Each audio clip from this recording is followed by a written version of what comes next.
everyone, good evening. I'm Shreya, Dhoundial. 6 years ago, India's cultural capital, Chennai, was hit with flooding so severe it was deemed the worst in a century. It had left 300 people dead. A red-faced government, state government, then had invested 5,000 crore rupees to build stormwater drains to avoid a repeat. Much of it was funded by the Smart City project. Over the last 5 days, as it continues to pour in and around the city, it is clear that that money has gone down the drain.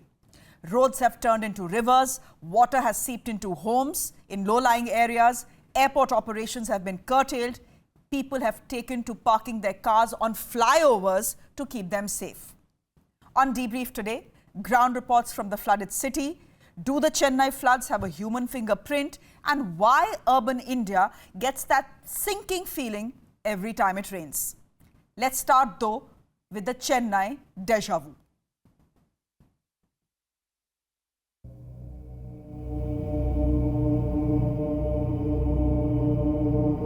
A depression over the Bay of Bengal, torrential rains, a flooded city, 14 dead. The boats are out in Chennai. A city of 11 million is underwater. 444 locations are flooded. Here, inside a hospital ward in South Chennai, the staff valiantly tries to clear up the water that keeps gushing in as rains continue. In homes located in low-lying areas, the same battle is underway. The water had started creeping in at 2 a.m. in the morning. In some places, it is up almost 3 feet. See, we have about close to 32 flats on the ground floor. All people have vacated and they've gone out to their relatives' place and to hotels to find a safer place for them.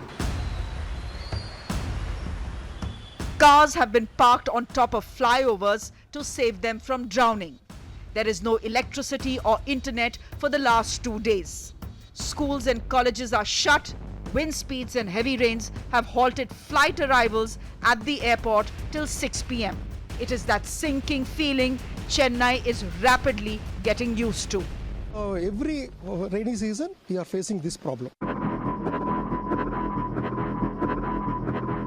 6 years ago, these were the exact same scenes that had played out in Tamil Nadu's capital. More than 500 people had been killed, 18 lakh were displaced, the losses had run into billions. Why is Chennai waterlogged for the 5th straight day and drowning again? Well, the rain gods are partly to be blamed. It has been raining incessantly since Saturday. Chennai has registered 74 centimeters of rain, that is an excess of 77% since the monsoon season began on October 1st. But angry and desperate residents are blaming authorities, saying that the 8,835 stormwater drains in the city weren't cleared up despite repeated reminders. Desilting work that should wrap up before the monsoons begin is still pending. That is crores of public money down the drain, quite literally. There's about 1,800, 1,700 odd kilometers of stormwater drains to be desilted. One of the ministers is on record as saying 770 odd kilometers have been desilted. So what happened to the rest? I mean, there are too many questions, but the bottom line is there is no accountability and there is a huge amount of corruption. For the moment, Chennai can breathe easy. The depression has made landfall, but the city continues to be on red alert with the IMD predicting heavy rains for the next 24 hours. People have been advised not to venture out unnecessarily. Now, the Chennai Corporation says stormwater drains are not designed for heavy rains, only for the average annual rainfall. With extreme weather events becoming more frequent, the city, they say, needs to be redesigned to become climate resilient. Sure, they're not wrong, but till then, at least clean up the drains and desil them before the monsoons to avoid such a catastrophe. But the corporation is not wrong when they talk of extreme weather conditions. We'll talk about that in just a bit. But before that, a video from Chennai that has gone viral, and this will make you smile.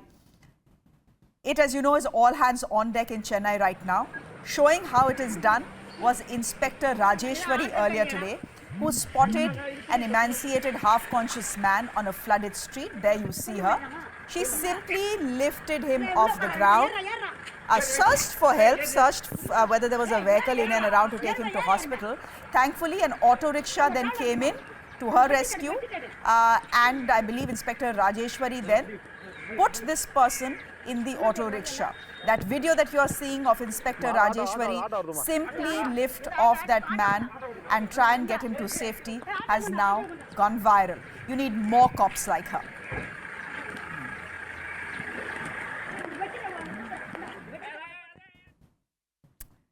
Also on the job are reporters on the ground covering the story for us. There you have them. Purnima is live with us from KK Nagar in Chennai. Revati Rajivan joining us from Velachery, I believe, in the city. Purnima, I'm coming to you first. I believe that the city can finally breathe a sigh of relief because the IMD has withdrawn the red alert on extremely heavy rain.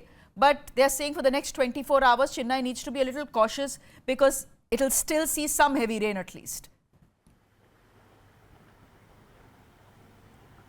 Absolutely. Respite for Chennaiites now because rains have subsided over the last 2 hours, so to say. But IMD prediction is that for the next 24 hours, people should stay cautious considering that heavy rainfall is likely to occur in parts of Chennai. But for now, waterlogged areas continue to suffer because Chennai has seen many waterlogged areas, not just from the low-lying areas, but even the main roads, the busiest roads in Chennai were waterlogged because of incessant rains that started at 8 p.m. yesterday. For now, it's respite for Chennaiites as the rains have temporarily stopped. But for the next 24 hours, we'll have to wait and see. Even as rains had stopped in Chennai, waterlogged areas is a major problem for many Chennaiites. They say that rains may stop now, but a long-term solution is something that they want the government to look into, saying that Chennai should brace itself for rains at least next year, where the government focuses on building stormwater drains to restore canals in Chennai and also desilt reservoirs. These are some of the measures they think the government should do so that Chennaiites do not have to suffer whenever it rains in Chennai, whenever it rains in the city. And Purnima, Revati, before I come to you, a quick question to Purnima. Purnima, where you are, you've been telling us that it has stopped raining in Chennai. It's not at least raining where you are. It seems it is raining where Revati is. And yet the water levels continue to be what they are because I can spot water behind you. I can spot a flooded street behind you. Could you just show us where you are and what this flooded street is? Well, we are reporting from West KK Nagar. If I can ask my camera person to show you, this entire stretch is waterlogged. This is one of the lanes that leads to the 100 feet road. Some areas in this, some homes in this particular lane, they do not have power supply because the water has entered their homes and every resident here says that water has entered the ground floor up to 3 feet. Water is what they can spot. Because of that, there is no power supply on one side of the road. On the other side of the road, you can still see vehicles in fact are passing by, and this area is waterlogged for 4 days. It's not because of incessant rains that started yesterday. For the last 4 days, this area continues to remain waterlogged, and that's why residents say that they need a long-term solution, because it's not that the water will be cleared by tomorrow. It's still a long way to go. Though water pumps are used to clear water, some areas like this one behind me is waterlogged for 4 days, and residents say they are stranded inside. They're not able to step out to buy essentials. There is a supermarket right opposite from where I am, but very few people are inside because many people are not able to step out of their homes, as there is at least knee-deep water from where I am reporting, which is why you can see that very, very few people are spotted inside the supermarket.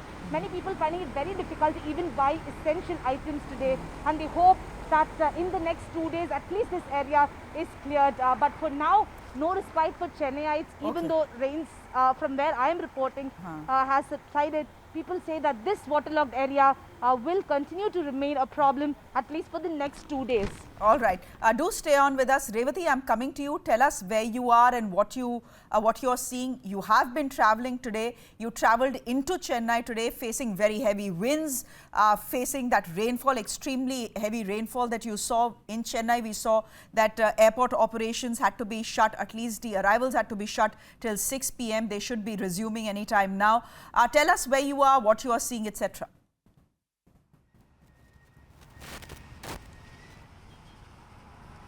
I'm reporting from Velachery in Chennai, and waterlogging continues here. It hasn't rained for the last 3 hours or so. It's slightly drizzling now, but the water level continues to remain the same across the streets in Velachery. Now, on one side, there's roads where life is back to normal, vehicles are moving, and on the other side, these residential areas, the streets that you're seeing, it's quite dark here now. But if I can explain, the streets that are going into these residential areas, there's knee-level water across, and as you go inside up to waist level water that's stagnant at this place. It will take some time for the water to drain out, for the water to recede. In spite of the rains, in spite of it not raining for the last 3 hours, there hasn't been much of a difference here. And I have been here for the last few hours, looking at the rescue operations, the volunteers who have been here as well. Now, one concern that all of them have raised, of course, throughout, across, while reporting from the outskirts of Chennai or within Chennai or anywhere else, one concern that they have raised is any of these places, the biggest problem is that there is no space for water to move out. There is no outlet for water when it rains heavily. That is the biggest problem that they are raising. And the concern is that every year, every monsoon, once there's heavy rainfall, this is the situation. Water enters home, water enters the road, water enters the streets. People living on low-lying areas, people living on the ground floors are always the worst affected. Now, even here, when there's waist-level water, there's still people inside. In some of these homes, they're safe on the top floors. But how long, how many years will this continue is the question that residents keep asking, but it seems like nobody is listening to them. All right, Revathi, I'm going to request you to stay with us. Purnima, I'm going to request you to stay with us and watch this report with our viewers. Chennai has swung from flooding to drought to floods again in 6 years. Why these extremes? Has there been a change in weather patterns, or is the crisis man-made? Take a look.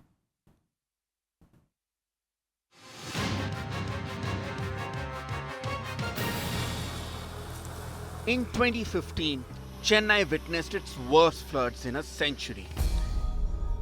In 2019, the city made international headlines by running dry. 2 years later, it's flooded again. So either there's a lot of water or very little of it in Chennai. What makes the city oscillate from one extreme to another? After all, Chennai gets an average of about 1400 millimeters of rainfall a year, more than twice the amount of London and almost 4 times that of Los Angeles. While climate change is playing its part, poor planning, illegal encroachments, and the rapid pace of industrialization and urbanization are adding to the city's water woes. Chennai has no perennial rivers to supply its water needs. The city, with about 11 million people, is dependent on the northeast monsoons and 4 large reservoirs for its water needs. Chennai and its surroundings have been traditionally home to numerous water bodies and a canal, making it a unique city with a wealth of water distribution channels and adequate drainage. Wetlands and water bodies are crucial in urban settings as they help in preventing flooding. However, as Chennai grew, its wetlands, lakes and ponds disappeared. As per reports, Chennai had about 650 water bodies, including big lakes and ponds decades ago. Now it has only 27 thanks to large-scale encroachment and urbanization. The area covered by water has shrunk by 75% in the past 125 years. The city has only 855 kilometers of storm drains against 2,800 kilometers of urban roads.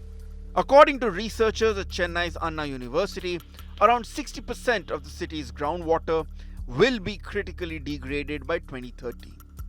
Clearly, the city faces a monumental crisis and needs to act now. With Nivedita Singh, Ritangshu Bhattacharya for CNN News 18. Here is something interesting. In Chennai, banned plastic too has played a major part in several areas getting inundated this week.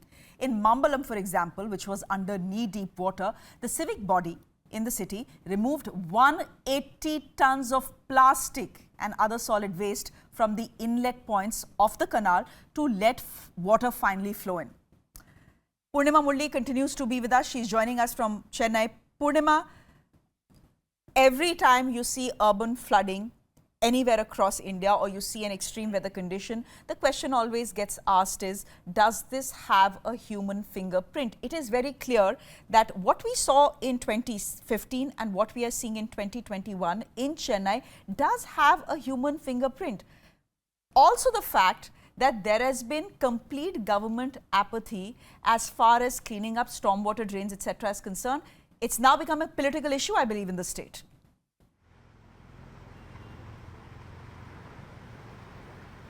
Absolutely, it's become a political blame game because the DMK government says that it's the previous AIADMK government that did not use the funds that were allocated for T Nagar, which comes under the smart city list. And T Nagar, remember, as you said, Mamlam is one of the low-lying areas where whenever it rains, the entire place is inundated. Therefore, DMK says that AIADMK has not done enough, and the DMK government is trying to ensure that they build stormwater drains, they restore the Mamlam Canal, and they also try to desilt the reservoirs to ensure that they take these measures to ensure that people don't suffer when it rains. And MK Stalin says that it's the AIADMK government that has not done enough for the last 10 years.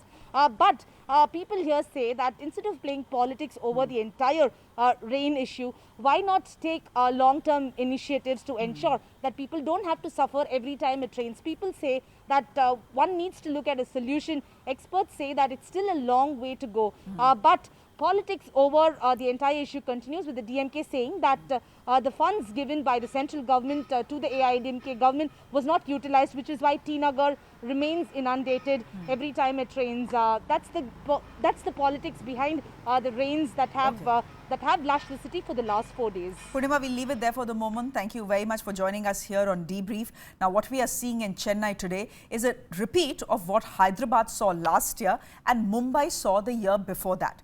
Urban flooding is a reality that is going completely out of control in India. The most vulnerable are 6 coastal cities. Take a look.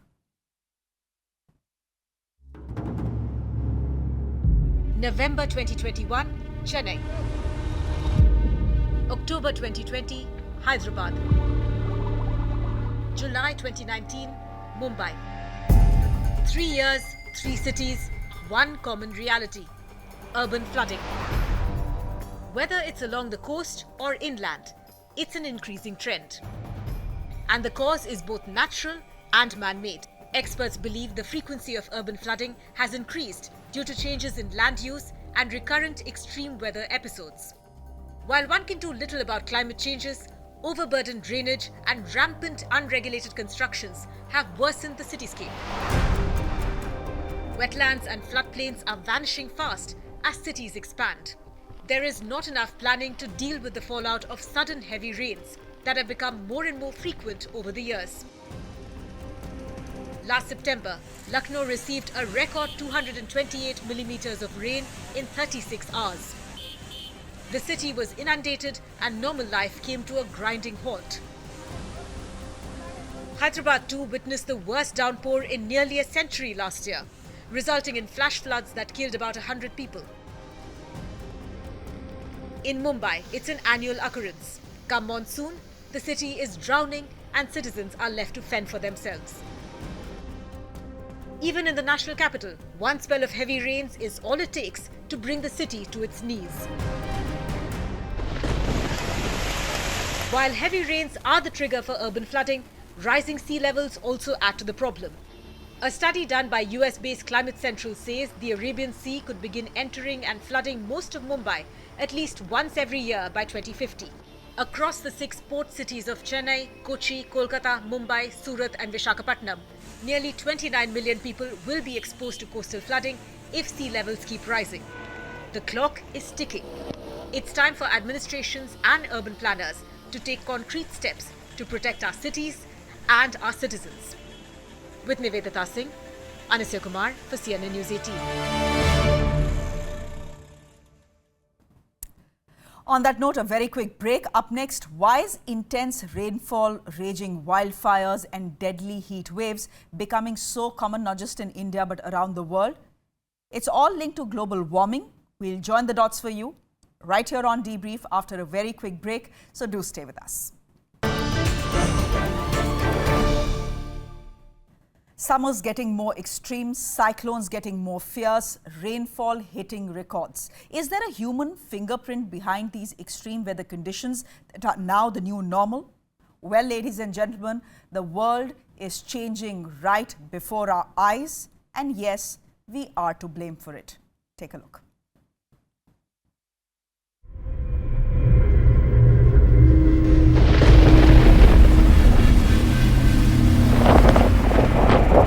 Intense rainfall, raging wildfires, deadly heat waves. These are not scenes from a dystopian Hollywood movie. This is the Earth in 2021. The effect of climate change is well and firmly upon us. And as per research published in the Journal of Nature Climate Change, 85% of the world's population has already felt its effects. Let's just look at the events in the past 10 months alone. In July, Germany's heaviest rainfall in a century left over 150 people dead. Local authorities say they had never seen anything quite like this. In South Sudan, October flooding from torrential rain affected more than 700,000 people, according to the UNHCR. In July, a deadly downpour fell on the city of Zhengzhou, the heaviest ever recorded in the country, with nearly 8 inches of rain in an hour. More than 300 people died in floods and landslides. In New York City, Central Park had record rainfall on September 1, with 3.15 inches coming down in just 1 hour. The deluge filled up basements and tunnels within minutes. More than 40 people were killed. Scientists link the heavy rainfall to global warming, since a warmer atmosphere retains more water.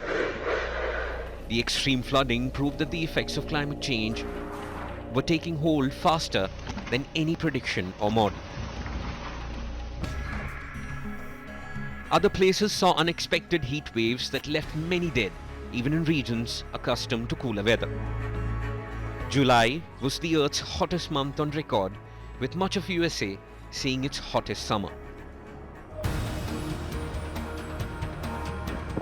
The Dixie Fire became the second largest blaze in California's history, destroying nearly 1 million acres of land. More than 3 months later, that fire is still burning. Wildfires also broke out in densely populated tourist destinations along with Mediterranean Sea, prompting evacuations of thousands of people.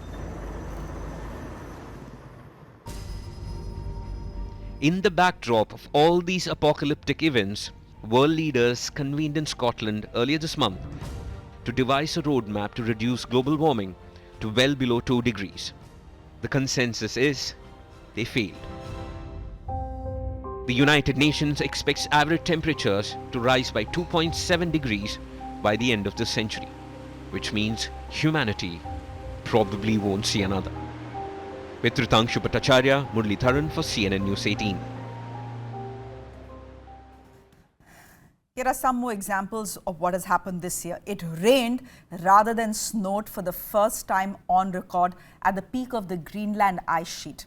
A heat wave in Canada and adjacent parts of the United States, one of the coldest places on Earth, pushed temperatures to nearly 50 degrees in a village in British Columbia.